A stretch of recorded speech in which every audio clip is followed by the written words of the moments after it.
Welcome back. Wanted to provide updates to everyone about what's happening here in the city of San Jose and our immediate environs with regard to the multi-fire complex that we're dealing with. Después de la una, vamos a regresar con noticias en español para toda nuestra comunidad. I wanted to first update everyone since yesterday's presentation about how the fire has progressed or hasn't. And then we're going to take questions from you. So please type your questions into the Facebook live chat, and we will certainly be getting as many as we can in the time we have allotted. We're not going to get to everyone's questions, but we're going to try to get to those questions that are asked most frequently and the most urgent questions. First, updates. I've had an opportunity to speak with Deputy Chief Freiler, San Jose Fire Department, as well as Chief Robert Sapien, as well as to meet with our wildland unit. I think we have good news with regard to the fact that the line does not appear to be moving west at this point. Winds have been pushing south and southeast for most of the last couple of days, and that is keeping the eastern side of our city from being further impacted. We know there have been some evacuations in the foothills, but for the most part, no one's been evacuated within the city limits. We know that can change, and this is the important thing. A shift in the winds can change everything. And we know that based on information we're getting from the National Weather Service, that Sunday afternoon through Monday, there's an expectation of scattered thunderstorms, dry thunderstorms, and with that, erratic gusty winds. And so if there's a shift in that wind direction and those fires are not sufficiently controlled, then obviously we're going to be ensuring that folks are evacuated if we need to evacuate them. We are going to continue to update you. Tomorrow I'm going to be on live again at 11 a.m. with an additional update, and certainly, obviously, the most reliable sources are what you can get from CAL FIRE on their website, and we can provide you with website information as well as phone numbers that you need, and I'll provide those in a few minutes. I want to provide some more additional information, what we know, based on what I'm hearing from Deputy Chief Freiler, who's at the base camp in Alameda County, where CAL FIRE is focused on the three groupings of SCU lightning complex fire known as the Deer Fire, the Calaveras Fire, and the Canyon Fire. The two that are most proximate to San Jose are Calaveras and Canyon. They are 10% controlled at this point, contrary to media reports you may have heard earlier. They are up to 10% controlled at this point. We suspect that those two complexes, the Canyon, which is immediately to the east of us, and Calaveras, which is the northeast, have merged out in that wildland area. And we are working very hard to continue to contain any kind of spread that might go to the west. There was some success just last night in providing a line that is protecting a critical area where we know we need to protect so that ultimately the Evergreen Villages area and so forth won't be impacted. So far, our firefighters have been working incredibly hard with CAL FIRE, with County Fire. All these fire agencies and others are working collaboratively, and we're very grateful for the fact that so many have come together. Obviously, everybody's incredibly stressed and overwhelmed throughout the state. There are more than 360 fires that are being dealt with statewide, and the state agencies, CAL FIRE, is obviously doing everything they can, but we recognize an awful lot of this is going to rest on our local efforts, and that's why San Jose Fire Department currently has firefighters at the River Fire, the Deer Fire, up in the Santa Cruz Mountains, of course, which I have not yet mentioned, I'll get to in a moment, the Calaveras Zone and the Canyon Zone. All these fires where we have our own firefighters. We've got augmented city staffing. We pulled another 21 folks off duty, and we have a lot of different apparatus. By that I mean these are the trucks and engines and so forth that are going out with firefighters on them, 2 water tenders, 2 Type 3 wildland engines, 5 Type 6 wildland engines, along with a lot of overhead staff are all being redeployed to these fires, in addition to our standard staffing. I just met with the wildland unit earlier today. This is a unit that Chief Sapien just created really in the last few months. obviously anticipating the kinds of disasters we've got today. This is a new unit really using more innovative approach to addressing wildland fires, and we've just added 2 new apparatus, some engines that will help us really be more effective. And so I could tell you they are in good spirits, but obviously they're tired and they're working very hard and they're getting out there an awful lot. And I want to give a big thank you to Governor Newsom, who recognized today in his statewide presentation. He had run into a couple San Jose firefighters who had taken just a moment to get something to drink as they were refueling themselves to get back out there and fight some fires. And I appreciate his shout out to the hardworking members of the San Jose Fire Department. We're also grateful to CAL FIRE, Santa Clara County Fire, and all the other agencies that have really pulled together. We need to keep in mind that these women and men also have families that are, many of whom are living in threatened areas, and they are out here serving us. And for them, this is not a job, this is a calling, and we need to express our enormous gratitude for all that they're doing to protect us while their own families, in some cases, are being relocated. We know that there's a real challenge right now for an awful lot of families who live outside our city limits, because we have not evacuated anyone yet within the city limits, but a lot of folks outside the city limits are needing shelter of various kinds. We continue to have 2 county-operated shelters, one at the Milpitas Library at 160 North Main Street, another at Sobrato High School down in Morgan Hill, 401 Burnett Avenue for folks getting evacuated down there. We are American Red Cross is at those centers. There's also one open now in Patterson at Creekside Middle School at 535 Peregrine Drive. And just to be clear, the Sobrato High School location is 401 Burnett Avenue in Morgan Hill. Those are all locations where someone can evacuate and you'll get assistance, and you can take your pets with you. We encourage you to take your pets with you. Please do. They have food, they have water. Their centers are giving out hotel vouchers for 2 nights, and if you need more vouchers, please connect with American Red Cross at those centers. Independently, we have reached out to our hotel partners, and I was just off the phone with John Southwell at Marriott. I can tell you there are some hotels in other cities that are actually increasing their hotel rates at a time of when we know there are families in need, and it frustrates me deeply to hear that. John Southwell stepped up and said, look, we're going to go absolutely lean here. So they're offering $99 a night rates at their hotel at Marriott here downtown. And we're talking to other hotel partners here in the downtown for everyone to match that rate so we can try to provide as much housing as possible for families that are evacuating. We know in Scotts Valley and Ben Lomond and many other communities, particularly to our west, as well as many of the rural areas to our east.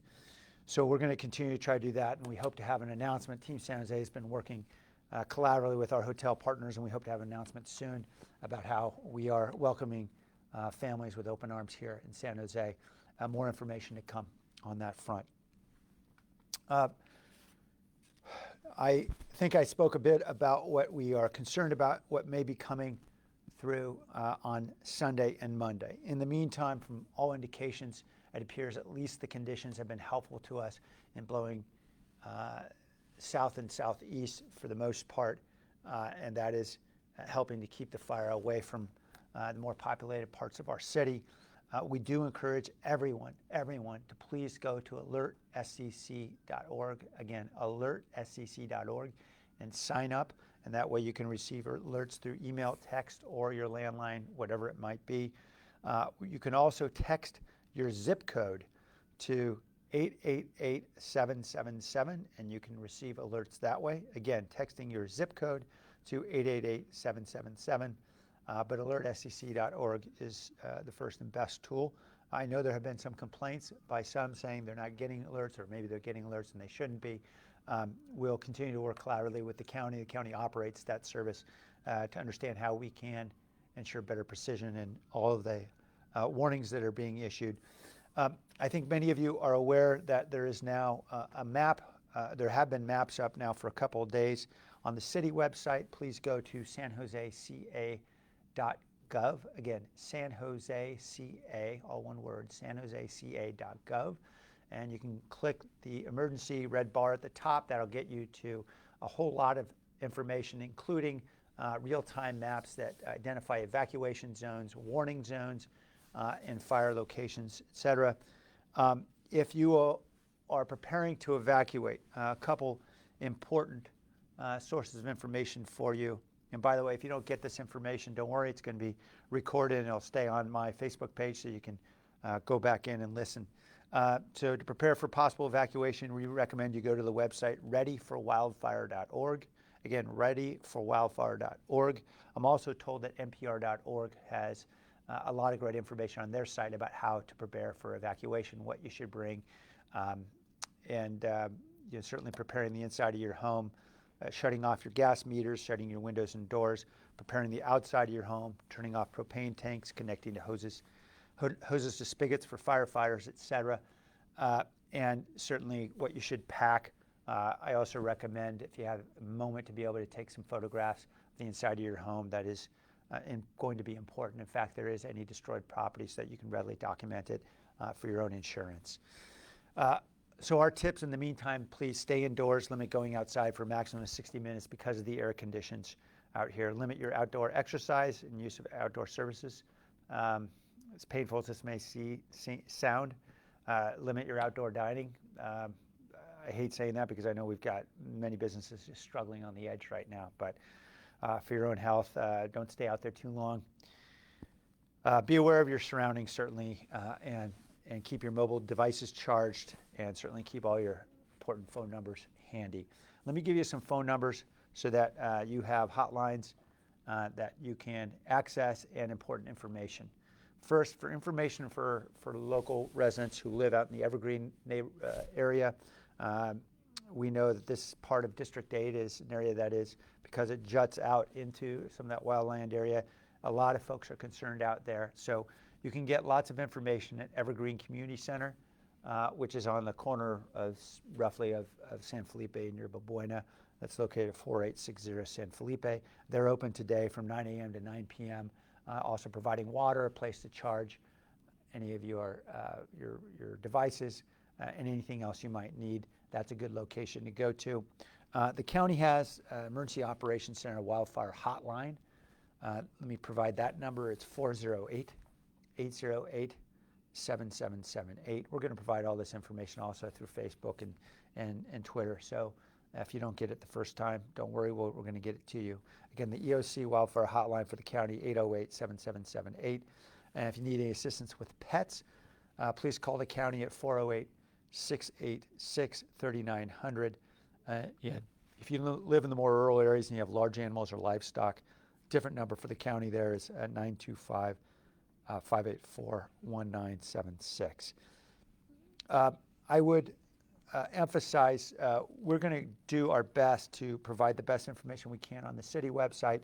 We're also going to update our Silicon Valley Strong website. Tonight, we're going to try to consolidate as much of this information as possible into one place to provide ready information for everybody who needs it, the maps and updated and all the information you need. So that's siliconvalleystrong.org. We'll be sending out information in a few hours. As soon as all that information is posted and in a condition, folks can get to it. So I think I've provided some of the basic information about where we're at now with these fires and our efforts ahead. Quisiera hablar un poco para nuestra audiencia en español. We're going to return for question and answer in English in just a moment, so if you'll just bear with me. Aquí es obvio que tenemos problemas grandes con los fuegos en muchas partes de nuestra región por el área del Bahía. Aquí, en el condado de Santa Clara, tenemos una línea directa con Cruz Roja Americana donde podrían ayudarlos. El número es 408-808-7778. Otra vez, 408-808-7778. Y tenemos dos lugares, dos locaciones para la gente que se le ha pedido evacuar. Estas son el Milpitas Library, la biblioteca de Milpitas, en la calle de North Main, en Milpitas, y también el Sobrato High School, la escuela de Ann Sobrato, en el edificio de las Performing Arts, las artes, el edificio de las artes en Sobrado High School, la calle de Burnett Avenue, la avenida Burnett en Morgan Hill. Por favor, sigan las órdenes de los oficiales, los bomberos. Si les pide evacuar, sigan las instrucciones y quédese en casa durante este periodo, antes de un señal de evacuar. Y si quisiera información, avisos, por favor, vaya a alertscc.org. Voy a deletrearlo. Es alertscc.org. Otra vez, alertscc.org. Y si vayan a registrarse, pudieran recibir avisos por email, por texto, o por llamadas. Es la situación de los incendios al este de la ciudad es estable. No vamos a anunciar un cambio de evacuación este día, pero la mayoría de la preocupación va a ocurrir el domingo y lunes, donde es probable que vamos a tener más gustos de viento y también un cambio con más trueno y lightning. También, Esme, could you help me with that? Lightning. Relámpagos. Relámpagos. Sí, vamos a tener más relámpagos el domingo y lunes. Gracias. It's good to have Esme to help me out. I'm struggling. So vamos a regresar con más información a las 1 el sábado mañana aquí en el Facebook Live. Gracias. Happy to receive any questions you might have in English and or in Spanish, and we'll ask Mackenzie to read any questions you might have. Sure. There's a couple of questions about how people can help. So is there somewhere where they can donate supplies either for evacuees or firefighters, or if they can volunteer? Yeah, thank you for that. So we do encourage folks who want to offer help. First, American Red Cross is a good place to go if you are interested in volunteering. We are also taking supplies and contributions at the Evergreen Community Center.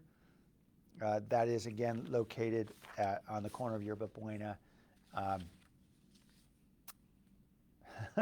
just blanked about what the other name of that road is on Evergreen.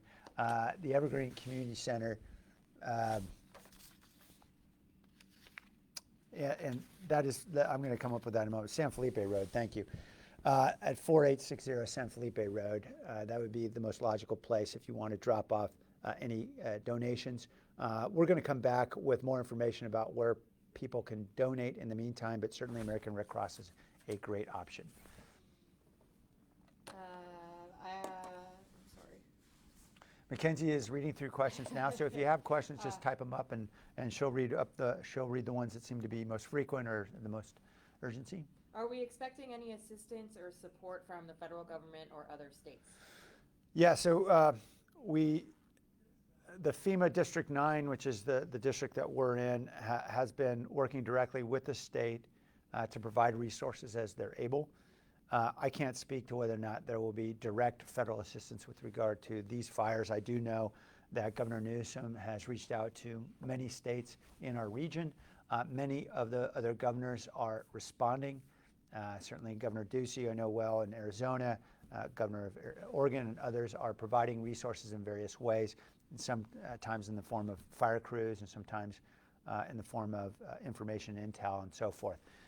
So we are getting help from our neighbors, and certainly FEMA is doing what it can. Obviously, FEMA does not deploy fire crews. They're just there to provide information and resources, and as far as I can tell, they are doing the best they can.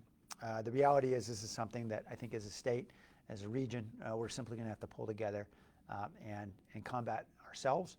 and we're going to continue to do everything we can, and I'm just grateful for the women and men who are out there fighting on the front lines. Someone asked, I understand that there is another shelter being set up in the Berryessa area. Can you confirm? Yeah, so we have a center ready to go at Berryessa Community Center on Berryessa Road. That is going to be ready to go as soon as we need to activate it. If either there's more evacuation happening, so we need the space from, say, if there's overflow from Milpitas, or if that evacuation line moves. I think if you can see this, the map, which we display when you go to San Jose ca.org, and we'll post it again on Facebook and Twitter so everybody can see it. For the most part, the evacuation line has stayed where it's been for the last couple of days. If it starts to creep at all to the west and capture some of our neighborhoods, we're going to be opening up Berryessa, and also we're going to open up Evergreen as well, and probably other centers as well for evacuation. A lot of folks have stepped up in various ways to offer help, and very grateful. Cathedral of Faith, Pastor Ken Foreman's offered his site. So we're going to have centers ready to go if the evacuation orders come. But for now, we are not going to open up those centers until it looks like we need them for evacuees. There are a couple viewers who live either in the Villages or in the Alum Rock area. So they want to know, if they live in the Villages, will we have to leave? And for the Alum Rock area, is the fire expected to be contained if it travels westward? Yeah, so let me speak both to Evergreen and to Alum Rock. First, I know folks in the Villages are in a bit of an isthmus that juts out into that wildland area, and a lot of concern there, particularly last night. It appears that firefighters have been successful in holding the line that would prevent incursion into that portion of Evergreen that includes the Villages. So as of now, folks are, the situation is stable. I would encourage everybody in the Villages to have their bag packed in case there is an order. I would not expect an order today based on what we know today. On the other hand, things could change. For example, as I mentioned on Sunday, we are expecting gusts of wind, and that means there's going to be a change in wind direction, and we're also expecting more lightning, which is certainly problematic come Sunday afternoon. That's at least the latest projection from the National Weather Service, and you can go online to the Fire Weather Watch for that information. So, so for now, I would just say to everybody, and this is true at Alum Rock and throughout Evergreen, have the bags packed, you know, have the water ready to go. Go on those websites like readyforwildfire.org or npr.org that can give you some good tips about how to pack up, what to bring, and how to prepare your home. Most importantly, making sure, of course, you shut off the gas meters and other things. And so that way, if you are notified of need for evacuation, you can do so. Again, I do not anticipate an evacuation order today. We're just concerned about what may happen this weekend, so we want to make sure folks are prepared. You know, the bottom line of everything I'm going to say today is this is a marathon. It's not a sprint. This is an extraordinary complex of wildfires that the state has frankly never seen. We have the largest complex of wildfires in the state right to the east of us. And the good news is we've got a lot of great people working really hard to hold the line, and they got 10% contained right now, and they're working hard on expanding that. But although we have a stable situation now, we simply can't know, and it's going to take several days to be able to get a good handle on this. So let's continue to stay vigilant all through the weekend. Same goes to our friends in Alum Rock. There is no immediate incursion of wildfire that is threatened. There's no indication at this point that the evacuation orders are going to expand into that area, but please stay vigilant, particularly this weekend. There are a couple people who have expressed that they're anxious about the difference between the evacuation order zone and the evacuation warning zone. So how close to the edge of the evacuation order is the fire forecast to spread? And can the fire spread forecast be overlaid onto the evacuation region? Okay, I'm not sure I understand that question completely, so let me just say what I know, and then Mackenzie can maybe jump in and help me fill some gaps. First, I'm not a fire expert, and I'm not going to try to pretend to be one. But you can identify clearly where the fire evacuation zones and the fire warning zones are if you go onto either the CAL FIRE website or sanjoseca.gov and go to the emergency alerts, and you'll see the links for the maps. That with the evacuation zone is in pink. Obviously, you got to get out immediately if you're in that zone. The area in yellow is the evacuation warning zone, and that's basically telling folks be vigilant, have your bags packed, be ready to go if you need to. That is primarily in areas to the south of the city. There's some areas that are very sparsely populated in the southern part of our city, but it's primarily Coyote Valley, Morgan Hill, and areas around there. And what I would say to all those folks is, look, if you've got a family member to go stay with them.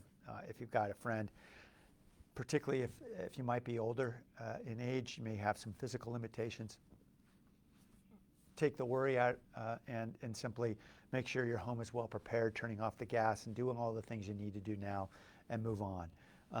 I do not believe it is, if you're able to evacuate within a few hours time, I would say wait for the evacuation order and do it then. It is really, at this point, is your discretion, but we would encourage folks to really ensure you have clear plans about where you can stay, where you need to go. Obviously, there are evacuation centers if you don't have other options of family or friends. And yes, we're trying to do everything we can to make sure we have more hotels and motel rooms that'll be readily available. So we'll keep pushing. Mackenzie, was there something more to that I missed? Just where the fire is forecast to spread. Yeah, I'm not going to try to do that. I'm not going to forecast where the fire is going to spread. What we're hearing is that it's been a fairly consistent south to southeast wind direction, which has been helpful for the fires on the east of our city, to the east of our city limits. Obviously not as helpful for the fires that are in Ben Lomond and in that area around to the west of the Santa Cruz Mountains. So all I can say is that it appears to be stable now. We are concerned it will be much less stable come Sunday, and so we need to have a lot of progress in containing and controlling these fires between now and Sunday in anticipation of those change of wind directions. But I'm not going to attempt to predict anything. We're going to continue to get updates from CAL FIRE and the experts, and we're going to listen attentively to that information and do everything we can to parrot that information right back out to the community. Notices about what areas are to evacuate have been confusing. What are you doing to make these notices easier to understand? Yeah, we understand that there were some conflicting notices about evacuation orders that were issued in prior couple days. The city was not issuing any evacuation orders because it wasn't within our jurisdiction. All the evacuation was happening within the county. And so there was a problem, I think, initially in how they drew the map. And they basically drew the map to say that all incorporated areas, all of the unincorporated territory just on the other side of the San Jose city limits was essentially evacuation territory. That's what it was until yesterday. Around yesterday afternoon, they corrected the map because we've got a lot of folks who live in Rock area, for example, that literally are across the street from the San Jose city limits or next door. And we've got a lot of neighbors who are all part of that Alum Rock community, and nobody knows whether they're on the county or city side. And they are outside of the evacuation zone today. So to be clear, that line has moved a bit to the east, and Alum Rock community is not under evacuation order. So that was the area that I understood there was some conflict. We're going to continue to try to provide updated maps as they're updated. It was not changed significantly at all since yesterday. So people should not believe that there's been some recent change since yesterday when really the line moved backward. Are firefighters creating spaces between the hillsides and homes in Evergreen in preparation? Is anything being done or planned, or are we just preying on the wind? So the firefighters are working very hard to create fire lines further east than Evergreen. The idea is to try to get it on the other side of the ridge, and that's critical to their tactics as I understand it.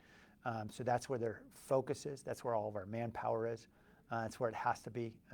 They are the experts in understanding where exactly to be doing the digging, to do the clearing, and to do the soaking with the water hoses and so forth. And so CAL FIRE and San Jose Fire Department are working hard on that side of the ridge. To my knowledge, I don't believe they're on the Evergreen side. They're trying to ensure they can stop it well before that point. I think we've got time for 2 more questions. Okay, thank you, Mackenzie. Do residents need to be able to defend our area if there's a lightning strike? Are all of our firefighters deployed? I do not want to encourage anyone to try to pretend to be an amateur firefighter. That's the way people get hurt and killed. So I would encourage everybody, please listen to the direction you get from Alert SCC or what you get directly from the fire department and from the county. We are going to do everything we can to make sure these messages are all clear and consistent. And we're going to provide updates through our social media channels. And I'll try to provide daily updates as long as this is an issue of concern. But please do not try to, as with any situation, vigilantism doesn't help. When you're dealing with criminal situations, it doesn't help for folks to try to play amateur firefighter either. Obviously, there are things we can do to protect our homes in the meantime. Turning off the gas, for example, making sure that we're shutting the windows and doors if we are evacuating, turning off the propane tanks, connecting our hoses to spigots if we are anywhere near the fire lines. That way firefighters can get to them easily. And to the extent that you have the ability, if you're not under evacuation, you have the ability to clear some brush and take care of protecting your home, please do so. Again, readyforwildfire.org is a great resource. Again, readyforwildfire.org. Last question. Will officials drive through neighborhoods that are newly listed in mandatory evacuation zone? Only a part of Basking Ridge is in the red zone. Yeah, our approach is that we're going to use every means possible to make sure people are informed of a need to evacuate. So I've been out there before during the floods warning people to evacuate. And I know that they work very hard to make sure we knock on every single door. We do it with people who can speak multiple languages. We're going to have LRAD devices, which are very powerful loudspeakers that can be heard 1 to 3 miles away, making sure people are well informed. And then obviously we're going to use all of our digital resources, texting through Alert SCC, social media, and everything else. So aware that Basking Ridge is very much of great concern for all of us, and we want to make sure that everybody is kept safe. So I can assure you Basking Ridge is absolutely on our minds, along with many of the communities up and down the eastern flank of our city, throughout Alum, Evergreen, up in Berryessa in the north. We are going to ensure that wherever there is an evacuation order, we are using redundant means to ensure that everybody is aware of the need to get out. Okay, so that's all that we have time for today. We're going to come back tomorrow at 11 a.m. With another Facebook Live, and look forward to sharing with you more information at that time. Again, please stay safe, and please say a prayer for our firefighters. They're working very hard, and they're tired, but they're going to keep hustling hard for us. Thank you.